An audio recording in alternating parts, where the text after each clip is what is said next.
Savez-vous qui est le plus grand ennemi de votre bonheur? Ce n'est ni le destin, la malchance, ni le hasard.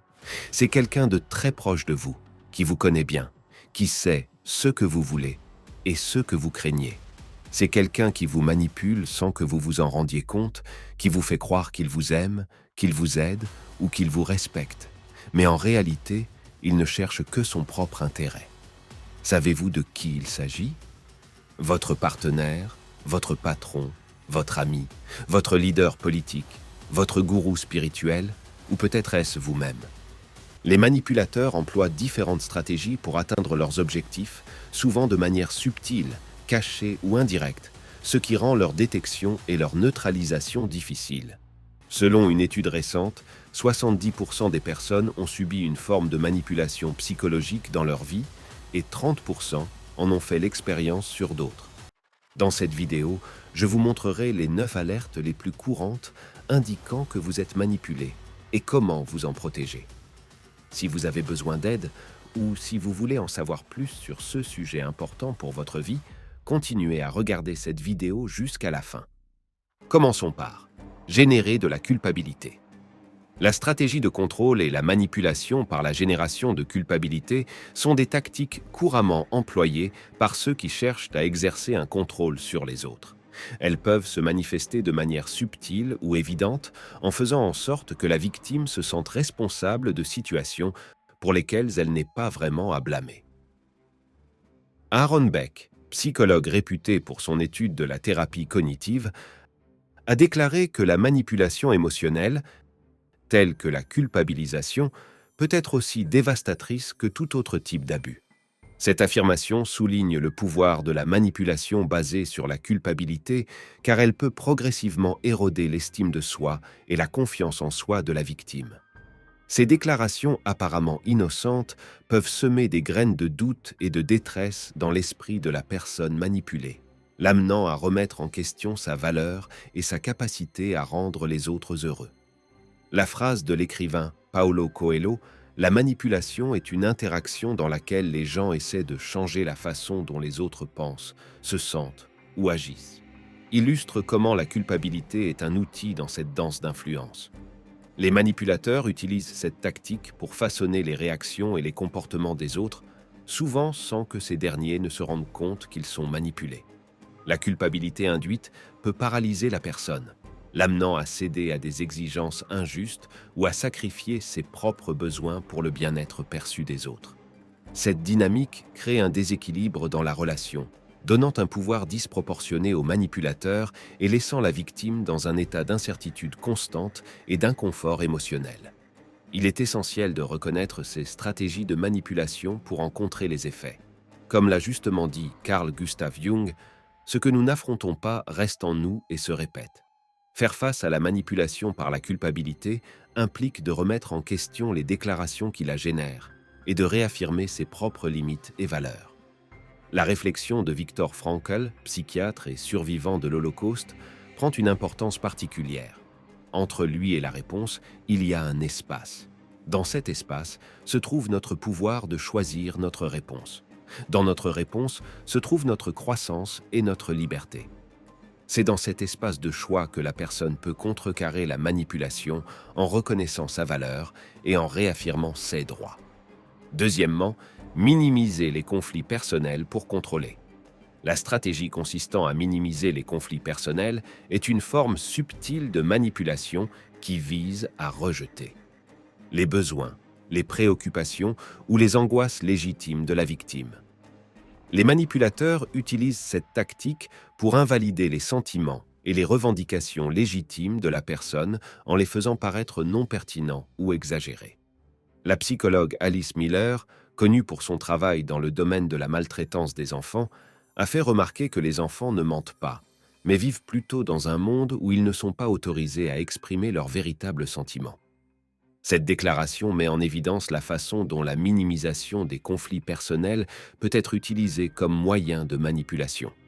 Cette forme de manipulation peut se manifester par des phrases telles que « ce n'est pas grave, tu exagères » ou « ce n'est pas un vrai problème », des commentaires apparemment anodins qui ont le pouvoir d'invalider les émotions et les expériences de la personne concernée, l'amenant à remettre en question la validité de ses propres sentiments. Cela génère un cycle d'insécurité et de doute de soi dans lequel la personne peut commencer à remettre en question l'authenticité de ses propres sentiments, besoins et conflits, et se sentir coupable de les exprimer. L'auteur Maya Angelou a offert une perspective précieuse sur le sujet. N'écoutez jamais ce que les gens disent de vous. Définissez votre chemin et ne laissez personne détourner votre attention. Cette citation souligne l'importance de ne pas laisser la minimisation des problèmes personnels par les autres influencer la perception que l'on a de soi-même.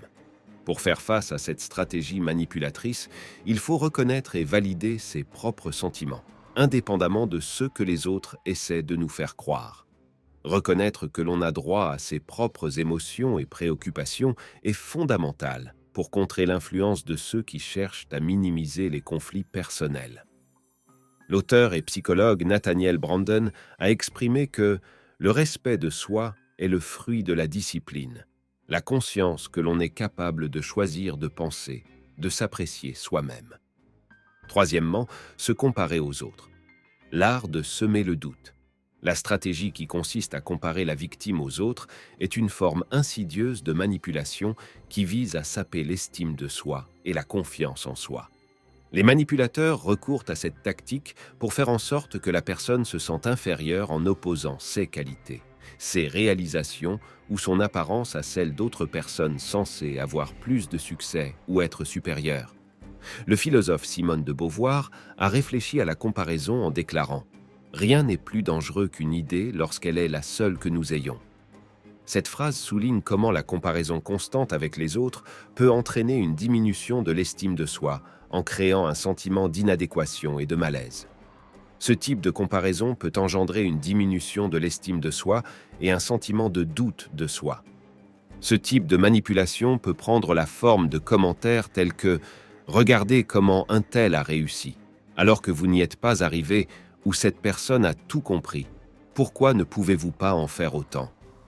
Ces comparaisons, bien que subtiles, peuvent ravager l'estime de soi d'une personne en créant un sentiment d'inadéquation. En comparant la victime aux autres, elle crée un terrain fertile pour semer le doute et l'insécurité. Cette dynamique sape l'acceptation de soi et la confiance en soi, amenant la personne à remettre en question sa valeur à travers le filtre des forces supposées des autres. L'écrivaine Eleanor Roosevelt a souligné que l'estime de soi ne consiste pas à penser que l'on est parfait, mais à s'accepter soi-même et à reconnaître que l'on a de la valeur. Elle insiste sur l'importance de ne pas laisser la comparaison constante miner l'estime de soi et sur la nécessité de reconnaître et d'accepter sa propre valeur. Pour faire face à cette tactique de manipulation, il faut reconnaître que chaque individu a son propre chemin, ses propres forces et ses propres défis. Le psychothérapeute Nathaniel Branden a souligné que l'estime de soi est la volonté de se considérer comme apte à vivre et digne d'être heureux.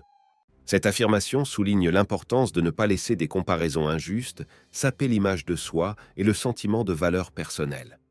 La comparaison constante avec d'autres peut avoir un impact profond sur la confiance en soi de celui qui est manipulé, générant un sentiment d'inadéquation et favorisant la croyance que l'on ne sera jamais à la hauteur des normes imposées par les modèles de comparaison. La psychologue et écrivaine Elisabeth Gilbert a déclaré un jour « Je n'ai pas l'ambition de suivre les règles du monde. Je vis dans un monde moral non matérialiste. » Cette réflexion souligne l'importance de ne pas adopter des comparaisons externes comme mesure de la valeur personnelle, mais plutôt de se fier à son propre ensemble de valeurs et de convictions. Faire face à cette stratégie implique de favoriser l'acceptation de soi et de développer une vision plus compatissante de soi-même. Reconnaître ses propres qualités et travailler à son développement personnel sont des étapes essentielles pour contrecarrer les effets de la manipulation. Le philosophe Friedrich Nietzsche a apporté un éclairage révélateur en déclarant « L'homme est quelque chose qui doit être surmonté. Qu'avez-vous fait pour le surmonter ?» Cette citation nous invite à nous tourner vers l'intérieur plutôt que de regarder constamment vers l'extérieur. Le défi lancé à chaque individu est de se développer à sa manière en se dépassant plutôt qu'en se comparant aux autres. Il est essentiel de comprendre que chaque personne a ses propres capacités et défis.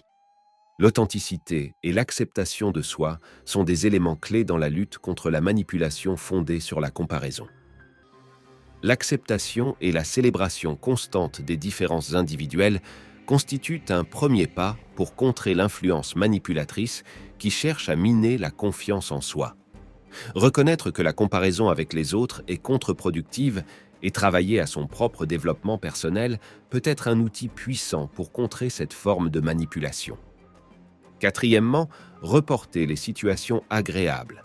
La procrastination comme outil de manipulation. Reporter ou refuser l'accès à des activités ou des récompenses qui pourraient apporter du bonheur à la victime est une stratégie manipulatrice qui cherche à exiger davantage de sacrifices ou d'efforts en échange de récompenses. Cette tactique de manipulation sape le bien-être émotionnel et la satisfaction personnelle en générant un sentiment d'insatisfaction constante. L'écrivaine Anne Lamott a déclaré un jour « Pardonnez le désordre. La vie est une série de choses qui ne sont pas prêtes. » Cette phrase souligne le fait que la vie est pleine de moments qui n'arrivent pas de la manière et au moment que l'on souhaite, parfois en raison de circonstances extérieures ou dans le contexte de la manipulation en tant qu'outil de contrôle. La tactique, consistant à repousser les situations agréables, peut se manifester à travers des commentaires cherchant à conditionner le bonheur et la jouissance personnelle à la réalisation d'objectifs inatteignables ou à l'accomplissement de demandes incessantes. Ce type de manipulation déséquilibre l'équilibre entre l'effort investi et la récompense, générant un état constant d'insatisfaction. La personne est obligée de reporter son bien-être émotionnel pour tenter de satisfaire les demandes imposées, conduisant à un sentiment perpétuel d'insatisfaction. L'écrivaine Gretchen Rubin a mentionné que nous ne pouvons pas tout faire en même temps, mais que nous avons toujours le temps de faire ce qui compte vraiment. Cette déclaration souligne l'importance des priorités et de l'équilibre entre les efforts et les récompenses sans permettre aux autres de manipuler la volonté de profiter de moments agréables. Faire face à cette forme de manipulation implique de reconnaître la valeur du soin de soi et l'importance de réserver des moments de plaisir au milieu des responsabilités quotidiennes. Ne pas permettre que les récompenses agréables soient conditionnées par des exigences inatteignables est crucial pour reconnaître que le plaisir et le bonheur sont des droits inhérents qui ne dépendent pas d'une performance parfaite ou de la satisfaction constante des exigences d'autrui. Reconnaître que le report des situations agréables est une stratégie de manipulation est crucial pour contrer leur impact. Cela implique de comprendre que le bien-être et le bonheur ne doivent pas être conditionnés par des exigences inatteignables ou constantes. La journaliste et auteure Gretchen Rubin a ajouté « Les petites choses ne sont pas petites ». Cette affirmation souligne l'importance des moments de joie et de satisfaction qui peuvent découler des petites expériences quotidiennes et qui ne devraient pas être subordonnés à des réalisations monumentales ou à des attentes extérieures. Pour faire face à cette tactique de manipulation, il faut valoriser et donner la priorité aux soins personnels et aux plaisirs personnels. Il est essentiel de fixer des limites claires pour protéger le temps consacré au bien-être émotionnel, pour éviter d'être la proie de demandes manipulatrices qui tentent de reporter le bonheur. La thérapeute et auteure Melody Beattie a mentionné « Il est important de s'aimer soi-même, mais il est encore plus important de ne pas dépendre de soi. » Cette réflexion souligne l'importance de rechercher du soutien et de reconnaître le besoin de moments de plaisir, indépendamment des demandes extérieures qui tentent de les retarder. L'équilibre entre l'effort et la récompense est fondamental pour préserver la satisfaction personnelle. Reconnaître et affirmer que l'on mérite des moments de joie et de plaisir sans conditionnement ou procrastination injustifiée est un moyen puissant de contrer la manipulation basée sur le report de l'agréable. 5. Déformer la réalité. La stratégie consistant à déformer la réalité est une tactique de manipulation qui utilise la déformation, l'exagération, l'omission d'informations ou même le mensonge pour confondre, induire en erreur ou persuader la victime. La manipulation mine la perception objective de la réalité et brouille la frontière entre la vérité et la fiction. Le philosophe Friedrich Nietzsche a déclaré Ce qui est fait par amour est toujours au-delà du bien et du mal. Cette phrase souligne comment la distorsion de la réalité peut conduire à une vision subjective et biaisée de celle-ci. La manipulation par la distorsion de la réalité peut se manifester par la présentation sélective d'informations, la déformation des faits ou même la création de récits fictifs, générant ainsi confusion et désorientation chez la victime qui peut se retrouver à remettre en question sa propre compréhension de la vérité.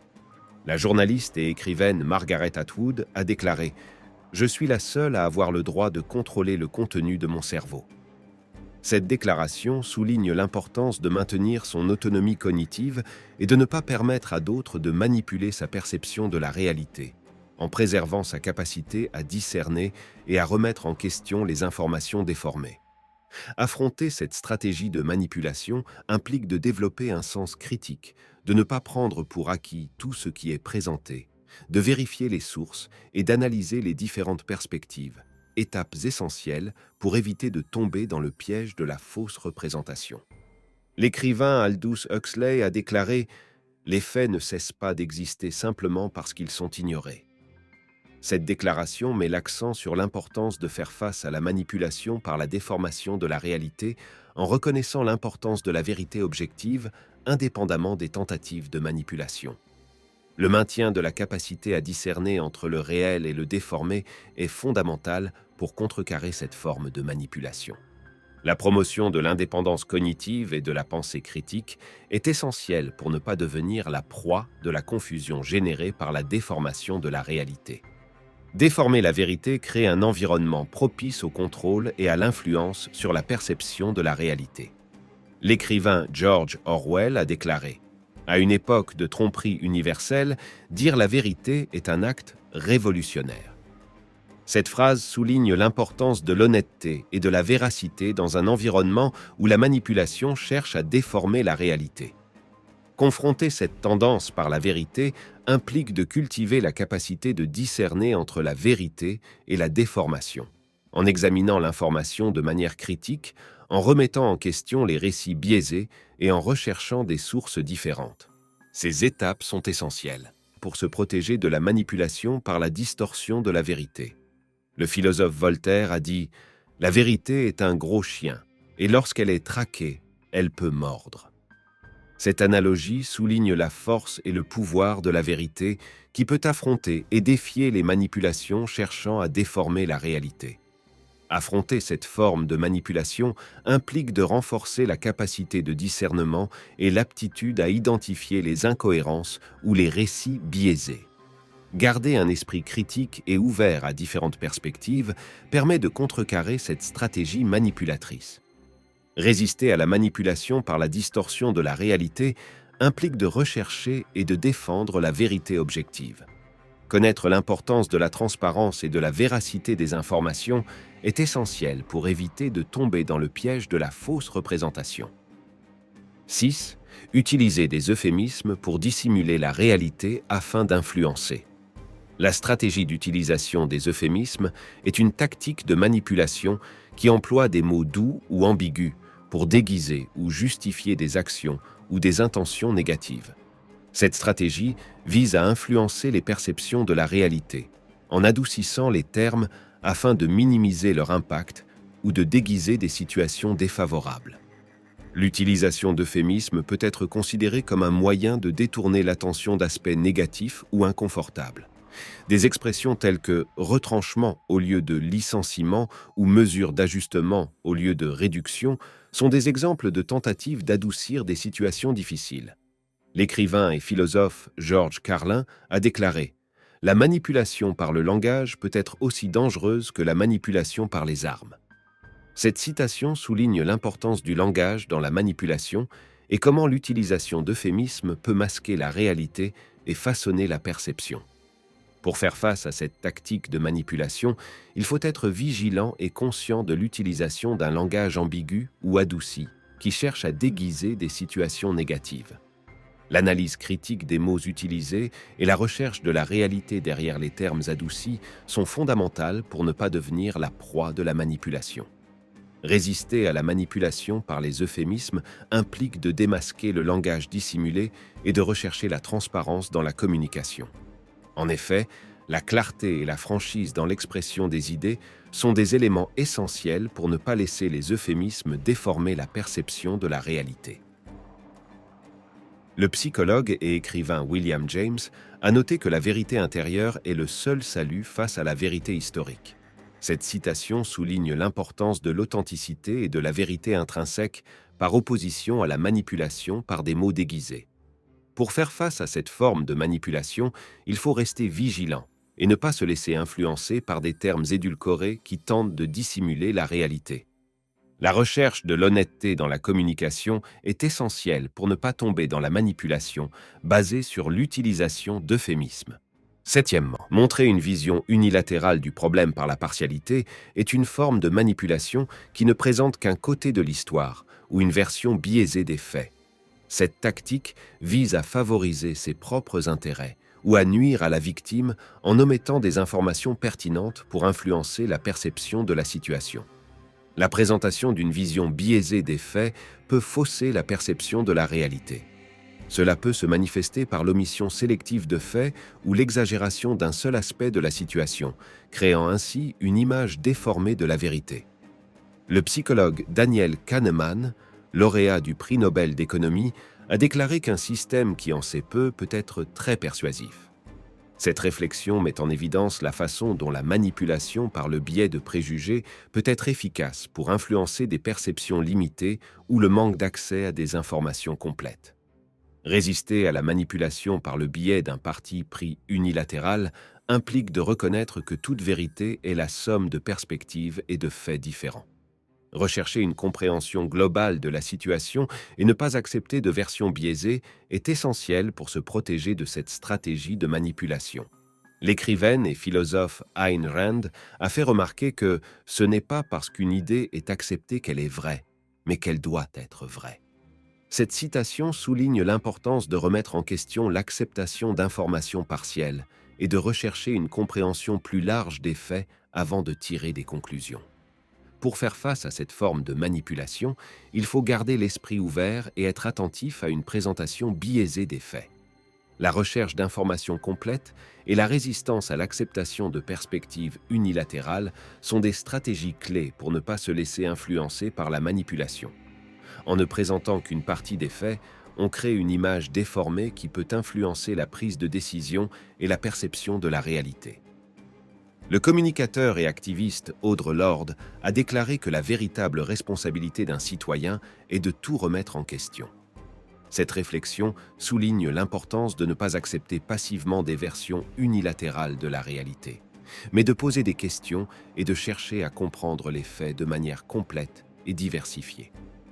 La manipulation implique d'avoir un esprit critique et de rechercher des perspectives multiples afin d'obtenir une vision plus large et plus objective. S'interroger sur les biais dans la présentation des informations est crucial pour ne pas être influencé par la manipulation à travers un parti pris unilatéral. La manipulation par l'incohérence, la stratégie du double visage, implique d'agir différemment selon les circonstances, en montrant une image fausse ou contradictoire de soi-même. Ce type de manipulation cherche à créer la confusion et la méfiance en présentant une facette différente dans des situations variées. L'action d'avoir un double visage peut se manifester par un comportement incohérent ou des contradictions entre les mots et les actions. Ce type de manipulation sape la confiance et la crédibilité en générant de l'incertitude dans les interactions. L'importance de l'authenticité et de la congruence dans la manière d'être et d'agir est cruciale pour contrer la manipulation par l'incohérence. Pour faire face à cette tactique de manipulation, il est essentiel d'être vigilant et de reconnaître les modèles de comportement incohérents. L'observation critique des actions et des mots, ainsi que l'identification des divergences, sont des étapes essentielles pour éviter d'être influencé par la manipulation par le double visage. Pour résister à la manipulation par l'incohérence, il est important d'apprécier la valeur de la conscience et de la reconnaissance des modèles de comportement incohérents. Reconnaître l'importance de la congruence entre ce qui est dit et ce qui est fait est essentiel pour se protéger de ce type de manipulation. L'écrivaine Maya Angelou a déclaré « Si vous n'aimez pas quelque chose, changez-le. Si vous ne pouvez pas le changer, changez d'attitude. » Cette citation souligne l'importance de la cohérence entre les mots et les actions et le besoin d'intégrité dans l'interaction avec les autres. Faire face à cette forme de manipulation signifie rester fidèle à ses principes et à ses valeurs personnelles et ne pas permettre à quelqu'un d'être manipulé. La recherche de l'authenticité et de la congruence dans les interactions est essentielle pour éviter de devenir la proie de la manipulation par le double visage. La manipulation par le double visage peut saper la confiance et générer une atmosphère d'insécurité dans les interactions. L'incohérence dans les actions et les paroles peut semer le doute et conduire à une perception déformée de la réalité. Le philosophe Friedrich Nietzsche a dit « Je veux apprendre de plus en plus à voir comme beau ce qui est nécessaire dans les choses, afin de devenir l'un de ceux qui rendent les choses belles. Amor fati, qu'il soit désormais mon amour. » Cette citation souligne l'importance de reconnaître la beauté dans l'authenticité et la congruence, par opposition à la manipulation par l'incohérence. Affronter cette tactique de manipulation implique d'avoir une perception critique et de ne pas se laisser influencer par des modèles de comportement changeants. Reconnaître les signes d'incohérence et agir en conséquence est fondamental pour ne pas devenir la proie de la manipulation par le double visage. Résister à la manipulation par l'incohérence implique de valoriser l'authenticité et l'intégrité dans les interactions. Reconnaître l'importance de la cohérence entre les mots et les actions est essentiel pour se protéger contre ce type de manipulation. Le psychologue Carl Rogers a déclaré que la seule personne éduquée est celle qui a appris à apprendre, à s'adapter et à changer, à comprendre les valeurs des gens et à agir selon des principes. Cette citation souligne l'importance de l'apprentissage et de l'adaptation, en mettant l'accent sur des principes cohérents et authentiques, contrairement à la manipulation par l'incohérence. Blâmer la victime. Blâmer la victime, une stratégie de détournement de la responsabilité, consiste à inverser les rôles en accusant la personne concernée d'être la cause de sa propre victimisation. Cette stratégie vise à éluder la responsabilité et à justifier l'abus en créant une confusion dans la perception de la réalité. L'action de blâmer la victime peut se manifester par des commentaires qui déplacent la responsabilité de l'auteur vers la personne concernée. Des phrases telles que « si tu n'avais pas fait ceci, cela ne te serait pas arrivé » sont des exemples de tentatives de détournement de la responsabilité. Le philosophe Søren Kierkegaard a souligné l'importance d'accepter ce qui est vrai. Cette citation met en évidence la nécessité de reconnaître la vérité et de ne pas accepter la manipulation qui rejette la responsabilité sur la victime. Affronter cette tactique de manipulation implique de reconnaître la vérité et de ne pas accepter l'inversion des rôles qui cherchent à blâmer la personne affectée. Maintenir une perception critique de la situation et ne pas accepter le blâme est essentiel pour ne pas se laisser influencer par cette forme de manipulation. Résister à la manipulation en blâmant la victime implique de défendre la vérité et de reconnaître la véritable responsabilité dans les interactions. Il est crucial de ne pas accepter l'inversion des rôles et de maintenir une perception claire de la réalité pour ne pas devenir la proie de la manipulation par le blâme. L'activiste Maya Angelou a fait remarquer que, bien que nous ne puissions pas contrôler toutes les circonstances, nous pouvons contrôler notre réaction à celles-ci. Cette citation souligne l'importance de ne pas permettre la manipulation par le blâme et de garder le contrôle de sa propre réalité. Faire face à cette forme de manipulation implique de rester ferme dans la compréhension de la vérité et de ne pas accepter d'être injustement blâmé. Rechercher l'équité et la responsabilité objective dans les interactions est essentiel pour ne pas devenir la proie de la manipulation en accusant la victime. La manipulation en accusant la victime peut générer confusion et désorientation chez la personne concernée en déformant la perception de la réalité. Le fait de rejeter la responsabilité sur la victime crée un environnement propice à la méfiance envers ses propres perceptions. L'écrivain Franz Kafka a mentionné qu'il est important de commencer par changer en soi ce que l'on voudrait changer dans le monde. Cette citation souligne l'importance de l'introspection et du changement personnel, plutôt que de blâmer les autres pour les circonstances, contrairement à la manipulation qui cherche à détourner la responsabilité sur la victime. Affronter cette tactique de manipulation implique d'être clair et de reconnaître la vérité, en ne permettant pas que les rôles soient injustement inversés. Maintenir une perspective critique et ne pas accepter de blâme injuste est crucial pour ne pas être influencé par la manipulation par le blâme de la victime. La résistance à la manipulation par le blâme de la victime implique de défendre la vérité et la responsabilité réelle dans les interactions. Ne pas accepter de rôle inversé et maintenir une perception claire de la réalité sont des stratégies clés pour ne pas devenir la proie de cette forme de manipulation. Le psychiatre Viktor Frankl a déclaré qu'entre le stimulus et la réponse, il y a un espace dans lequel se trouve notre capacité à choisir notre réponse, soulignant ainsi le pouvoir de choisir comment réagir face aux situations, y compris face à la manipulation. C'est dans notre réponse que se trouve notre croissance et notre liberté. Cette réflexion souligne l'importance de ne pas laisser la manipulation influencer notre perception tout en conservant la liberté et le contrôle de notre propre réalité. La recherche de la justice et d'une responsabilité objective dans les interactions est essentielle pour ne pas devenir la proie de la manipulation en blâmant la victime. La manipulation qui consiste à blâmer la victime peut déformer la réalité et créer un environnement de doute chez la personne affectée, l'amenant à remettre en question sa propre perception. En rejetant la responsabilité sur la victime, elle déforme la vérité, créant confusion et désorientation.